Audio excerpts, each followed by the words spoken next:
بسم اللہ الرحمن الرحیم۔ السلام علیکم ورحمۃ اللہ وبرکاتہ۔ معزز طلباء کرام، آپ سب کیسے ہیں؟ آج ہم کتاب ہدایہ جلد رابع میں کتاب الشفا کے سبق نمبر 55 کے حصہ دوم کو پڑھیں گے اور انشاءاللہ سبق نمبر 55 کو مکمل کریں گے۔ تو ہمارے گزشتہ سبق میں شفا کو باطل کرنے کے کچھ حیلے ان کا تذکرہ شروع ہوا تھا، تو اس میں سے ایک حیلہ اس کا بیان ہو چکا ہے کہ بائے جب اپنا گھر بیچے اور بیچتے ہوئے اس کا یہ ارادہ ہو کہ میں شفیع کو اس کے حق شفا سے محروم کروں، تو وہ شفیع کی طرف اس کی جو متصل زمین ہے اس میں 1 گز پٹی یا اس سے کم لمبائی میں اس کو چھوڑ دے اور اس کو اپنی ملکیت میں رکھے، اور اس کے علاوہ جو 9 گز یا اس سے زیادہ گھر کی وسعت ہے اس کو بیچ ڈالے، تو شفیع کو حق شفا حاصل نہیں ہوگا لانقطاع الجوار، پڑوس کے ختم ہونے کی وجہ سے۔ وَهَذِهِ حِیلَةٌ، یہ ایک حیلہ ہے جس کے ذریعے شفیع شفا سے محروم ہو جائے گا۔ تو آج ہم اس سے آگے دیکھتے ہیں دوسرا حیلہ۔ وَكَذَا إِذَا وَهَبَ مِنْهُ هَذَا الْمِقْدَارَ وَسَلَّمَهُ إِلَيْهِ، پہلے صورت میں تھا کہ وہ 1 گز پٹی طول میں اس کو بیچے نہیں۔ اب دوسری صورت بیان کر رہے ہیں، سعید جو کہ مشتری ہے، بائے احمد پہلے اس کو اپنے گھر کی 1 پٹی جو شفیع والی طرف ہے وہ اس کو ہبہ کرے، مفت میں دے دے اور اس سے ہبہ کا نام دے، اور ہبہ کرنے کے بعد سلمہ الیہ، اس کے سپرد کر دے۔ کیونکہ ہبہ کے اندر ایک ہے زبان سے کہنا کہ میں نے آپ کو یہ موبائل ہبہ کیا، یہ زمین ہبہ کی، اور ایک ہے اس کا قبضہ دے دینا، اس کے سپرد کر دینا۔ تو ہبہ تام اس وقت ہوتا ہے جب چیز اس کو سپرد کر دی جائے۔ تو موہوب لہو جب اس نے اس کے حوالے کر دیا تو اتنی مقدار وہ اس کو ہبہ کرے، اور ہبہ کرنے کے بعد وہ اس کے حوالے کر دے۔ جب یہ اس نے حوالے کر دیا تو اب یہ حصہ تو اس نے اس کو مفت میں دے دیا، تو اس حصے میں شفا نہیں ہو سکتا۔ کیوں؟ اس لیے کہ شفا کی شرائط میں ہم پڑھ چکے ہیں کہ شفا کے لیے مبادلہ مالیہ کا ہونا ضروری ہے، کہ وہاں بیع کا معنی پایا جائے۔ تو یہاں بیع کا معنی نہیں پایا جا رہا، یہ اس نے 1 گز کی پٹی مفت میں اپنے آئندہ کے خریدار کو ہبہ کیے۔ تو جب اس نے یہ پٹی مفت میں دے دی تو اب کیا ہوا؟ شفیع حق کے شفا سے محروم ہو گیا، لما بینا، بوجہ اس دلیل کے جس کو ہم نے بیان کیا۔ کیا بیان کیا؟ لانقطاع الجوار، کہ اب پڑوسی عبداللہ کا جوار وہ ختم ہو گیا، حق کے جوار باقی نہیں رہا، کہ یہ حصہ تو اس نے ہبہ کر دیا، تو یہ درمیان میں فاصل آ گیا، یہ حصہ اس کو مفت میں مل گیا۔ اب اس سے جو اگلا حصہ ہے 9 گز ہے یا اس سے زیادہ ہے، باقی پورا گھر یا ساری زمین، وہ اب اس کو بیچ ڈالے۔ جب اس کو بیچ ڈالے گا تو اب درمیان میں فاصل آ جانے کی وجہ سے، کہ درمیان والی جو 1 پٹی 1 گز کی جو پٹی ہے وہ بیچی نہیں گئی، وہ تو ہبہ کی گئی ہے، اور جو موہوبہ چیز ہوتی ہے بشرطے کہ اس کا عوض نہ لیا گیا ہو، اس لیے کہ ہبہ میں اگر عوض لے لیا جائے تو پھر یہ ہبہ بھی بیع کے معنی میں آ جاتا ہے۔ تو یہ پٹی اس نے مفت میں دے دی، تو یہ زمین، یہ ٹکڑا لمبائی میں اس کو مفت میں مل گیا، تو اب شفیع کا حق کے شفا ختم ہو گیا۔ اس کو ہم اس صورت میں دیکھ کر بہتر انداز میں سمجھ سکتے ہیں کہ یہ شفیع عبداللہ کا گھر ہے جو آپ کو نظر آ رہا ہے، یہ پلاٹ یا گھر، یہ والا حصہ احمد کا تھا۔ احمد اپنا یہ گھر سعید کو بیچنا چاہتا ہے، اور وہ شفا سے بھی بچنا چاہتا ہے۔ احمد چاہتا ہے کہ عبداللہ جو میرا پڑوسی ہے، جو خوش اخلاق نہیں ہے، وہ اس سے سعید کو بچانا چاہتا ہے کہ میرا دوست سعید یہ مکان لے لے۔ تو اب اس نے یہ حیلہ اختیار کیا کہ یہ والی پٹی جو 1 میٹر تقریباً ہے، یہ جگہ اس نے پہلے سعید کو ہبہ کر دی۔ اب جب یہ حصہ سعید کو ہبہ کر دیا تو اب یہ حصہ محفوظ ہو گیا۔ اب یہ سعید کو بقیہ حصہ جب بیچ دے گا تو اب اس صورت میں شفیع کے لیے حق شفا اس والے حصے میں باقی نہیں رہے گا۔ تو یہ ایک حیلہ ہے جس کے ذریعے شفیع کو شفا سے روکا جا سکتا ہے۔ تو یہ دوسرا حیلہ ہمارے آج کے سبق میں بیان ہوا۔ قال، امام قدوری رحمہ اللہ فرماتے ہیں، وَإِذَا ابْتَاعَ مِنْهَا سَهْمًا بِثَمَنٍ کہ جب اس نے کہ سعید مشتری نے احمد سے گھر کا ایک حصہ خریدا سمن کے بدلے میں. سامن ایک حصہ، اس کو ثلث کہہ لیں کہ اگر وہ گھر 9 مرلے پہ محیط تھا تو اس نے پہلے 3 مرلے وہ خریدے، یا اس نے ایک پٹی پہلے خرید لی، تو یہ اس نے ایک متعین سمن کے ساتھ ایک حصہ خریدا. ثم ابتاع بقیمتها پھر اس نے گھر کا بقیہ حصہ دوسرے سودے میں الگ قیمت ادا کر کے خرید لیا. تب اس صورت میں پہلا حصہ جب بکا تو اس میں شفیع عبداللہ اس کا حق شفا ظاہر ہوا، لیکن اس کے تھوڑی دیر کے بعد یا دوسرے ہی دن اس نے گھر کا اگلا حصہ جو بقیہ 6 مرلے پر محیط تھا اس نے وہ خریدا. اب اس خریدنے سے کیا ہوا کہ جو شفیع عبداللہ ہے اس عبداللہ کو پہلے حصے میں اگرچہ حق شفا حاصل ہو رہا ہے، لیکن اب صورت ایسی بن چکی ہے کہ سعید مشتری جس نے اس گھر کے 3 مرلے یا ایک حصہ خرید لیا ہے، اس ایک حصے کو خریدنے کی وجہ سے وہ مشتری شریک بن گیا ہے. اب اس کو شریک فی نفس المبی کہہ لیں یا کم از کم درجے میں شریک فی حق المبی کہہ لیں کہ وہ اب احمد کے ساتھ اس گھر میں شریک ہو چکا ہے.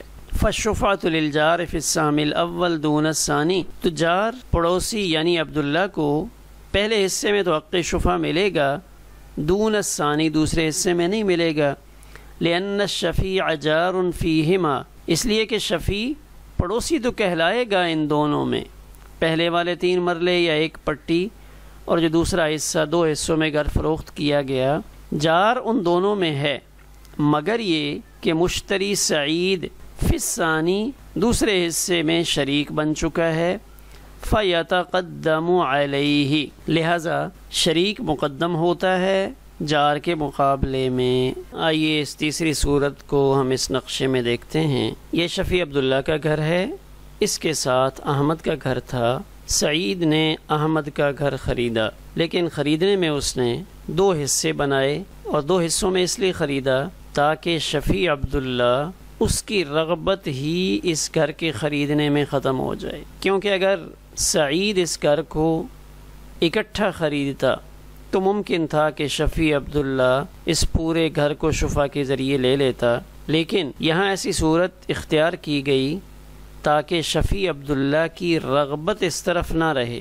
اگرچہ محروم نہیں ہوا، لیکن احمد نے اپنا گھر سعید کو بیچا، لیکن اس انداز میں کہ احمد نے سعید کو گھر کی وہ طرف جو عبداللہ کے گھر کے ساتھ ملی ہوئی تھی وہ پہلے فروخت کی. مثلا 3 مرلے اس طرف سے اس نے فروخت کیا، جس کو ہم حصہ نمبر 1 کی شکل میں یہاں دیکھ رہے ہیں. تو اب جب اس نے یہ حصہ خرید لیا تو سعید احمد کے ساتھ اس گھر میں شریک بن گیا. شریک فی حق المبی کہہ لیں، شریک فی نفس المبی کہہ لیں، دونوں صورتیں ممکن ہیں. شریک فی نفس المبی ہو سکتا ہے، ورنہ دوسرے درجے میں شریک فی حق المبی تو یقیناً بن جائے گا، کیونکہ یہ ایک ہی گھر ہے، اس کا بجلی کا میٹر ایک ہی ہے، اس کا گیس کا کنیکشن ایک ہی ہے، اس کا واٹر سپلائی سیوریج سسٹم ایک ہی بنا ہوا ہے. بس اس کے ایک طرف کچھ حصہ اس نے سعید کو بیچ دیا، تو سعید جب یہ حصہ خرید لے گا تو اس خریدنے کی وجہ سے وہ اس گھر میں شریک بن گیا. تو یہ ضابطہ آپ کے ذہن میں ہوگا کہ جب حنفیہ کے ہاں شریک فی نفس المبی موجود ہو تو اس سے جو پچھلے 2 درجات ہیں شریک فی حق المبی اور جار کو شفا نہیں ملتا. اسی طرح اگر شریک فی نفس المبی تو موجود نہیں ہے لیکن شریک فی حق المبی موجود ہے، ایسا شخص موجود ہے جس یعنی وہ دونوں گھر اس ایک میٹر سے، اس سیوریج کے ایک سسٹم سے، واٹر سپلائی کی ایک لائن سے، پی ٹی سی ایل کی ایک لائن سے نفع اٹھاتے ہیں، تو یہ شریک فی حق المبی ہے. تو اگر شریک فی حق المبی موجود ہے تو تب بھی جار محروم ہے. اور اگر یہ دونوں موجود نہ ہوں، شریک فی نفس المبی بھی موجود نہیں ہے، شریک فی حق المبی بھی موجود نہیں ہے، تو پھر تیسرے درجے میں جار کو شفا ملتا ہے. تو یہاں چھوٹا حصہ خرید کر سعید اس گھر میں شریک بن گیا. تو جب شریک موجود ہو تو اب جار کو تو شفا نہیں ملتا. تو یہاں یہ صورت اختیار کی گئی کہ جب اس نے 3 مرلے بیچا تو اس 3 مرلے میں عبداللہ شفا کر سکتا ہے، لیکن اس نے 3 مرلے میں شفا کرنا مناسب نہیں سمجھا کہ پورا گھر ہوتا تو پھر تو میں اس میں شفا کرتا، لیکن یہ 3 مرلے خریدنے کی وجہ سے سعید احمد کے ساتھ شریک بن گیا، لہٰذا اب جب احمد اگلے حصے کی بات کرتا ہے تو جو شریک بن چکا ہے اس شریک کا اس میں حق ہوگا۔ چوتھی صورت یہاں سے بیان کر رہے ہیں فَإِنْ أَرَادَ الْحِيلَةَ ابتاع السهم بالثمن الا درہما مثلا والباقی بالباقی۔ تو یہ چوتھی صورت ہے کہ اگر کوئی ہیلا کرنے کا ارادہ کرے، مشتری چاہے کہ میں اس مکان کو اس انداز میں لے لوں کہ شفیع شفا کرنے کی ہمت نہ کر سکے، یعنی عموماً ایسا ممکن نہیں ہے کہ یہ صورت اختیار کی جائے تو شفیع شفا کر کے اس کو لے لے۔ اب اس میں کیا طریقہ اختیار کیا جائے کہ گھر کی ایک پٹی، جیسے ہم پچھلی 3 صورتوں میں شفیع والی سائڈ پہ، شفیع والی طرف میں ایک پٹی لمبائی میں اس کو ایک گھر کا الگ حصہ بنا لیتے ہیں۔ مثال کے طور پہ اس گھر کی قیمت 10,000 درہم ہے، تو اب وہ جو 1 گز کی پٹی ہے، اس 1 گز کی پٹی کو سعید احمد سے خریدتا ہے، لیکن کتنی قیمت دے کر خریدتا ہے، کتنے پیسے ادا کرتا ہے؟ وہ یہ اس 1 پٹی کی قیمت سعید 10,000 درہم میں سے 9,999 درہم دے کر وہ ایک چھوٹی سی پٹی خریدتا ہے، اور جو آگے 9 گز حصہ موجود ہے گھر کا وہ 1 درہم دے کر خریدتا ہے۔ اب جب شفیع شفا کرنے کے لیے آئے گا، عبداللہ آ کر پوچھے گا کہ ہاں سعید بتاؤ آپ نے یہ کتنے میں خریدا ہے؟ تو سعید بتائے گا کہ بھائی میں نے تو یہ صرف 1 پٹی خریدی ہے، اور یہ پٹی میں نے 9,999 درہم میں خریدی ہے۔ تو یہ سن کر ہی شفیع واپس چلا جائے گا کہ اتنی چھوٹی ساری جگہ کی اتنی زیادہ قیمت، تو اس کی جو رغبت تھی شفا کرنے کی وہ رغبت ختم ہو جائے گی۔ اگرچہ اس کا حق شفا حاصل ہے، لیکن اس کی قیمت اتنی زیادہ بتائی جا رہی ہے اور مقرر کی گئی ہے جس کی وجہ سے اس کو شفا کرنے کی ہمت نہیں پڑے گی۔ والباقی بالباقی، تو اب گھر کے بقیہ 9 حصے 9 گز وہ صرف 1 درہم کے بدلے میں خرید لے گا، اور اس ذریعے سے شفیع حق کے شفا سے محروم ہوگا۔ اس نقشے میں دیکھیں، یہ شفیع عبداللہ کا گھر ہے، یہ ساتھ میں احمد کا گھر تھا۔ احمد نے اپنا یہ گھر بیچا، سعید کو بیچا، لیکن 2 حصوں میں کر کے بیچا۔ سعید نے پہلے ایک چھوٹا ٹکڑا 1 میٹر لمبی پٹی، یہ والی جو آپ کے سامنے موجود ہے، اس نے یہ والی خریدی، اور یہ خریدی کتنے کی؟ مثلا یہ گھر 10 لاکھ روپے کا تھا، تو اس نے صرف یہ 1 میٹر کی پٹی 9,50,000 میں خریدی۔ احمد نے 9,50,000 میں یہ ایک چھوٹی سی پٹی بیچی اور سعید نے خرید لی۔ اب جب شفیع عبداللہ کو پتہ چلے گا کہ یہ ایک پٹی 9,50,000 روپے میں، تو عبداللہ خود ہی پیچھے ہٹ جائے گا۔ اب اس کے بعد دوسری قسط میں، دوسرے حصے میں بقیہ 9 میٹر کا جو رقبہ ہے یہ صرف 50,000 روپے دے کر خرید لے گا۔ تو اس طرح سے شفیع کو اس کے حق کے شفا سے روکا جا سکتا ہے ہیلا اختیار کرتے ہوئے، لیکن اس میں یہ بات ذہن میں رہنی چاہیے کہ یہ ہیلا اسی وقت درست ہوگا کہ جب شفیع اچھا آدمی نہ ہو، لیکن اگر واقعی شفیع شریف النفس ہے، خوش اخلاق ہے، تو پھر اس کو اس کے شرعی حق سے محروم کرنا یہ درست نہیں ہوگا، غلط فعل ہوگا۔